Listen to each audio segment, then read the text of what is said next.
mouth. On his plate was a pancake, but not a regular one. Instead of syrup, the top of the pancake was coated in butter and sprinkled with sugar. The butter and sugar glistened on top of the pancake, giving it an appetizing glisten.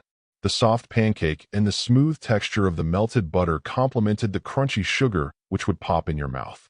The slightly salty taste of the butter only enhanced the sweetness of the sugar, making it the perfect treat. These were the perfect treat.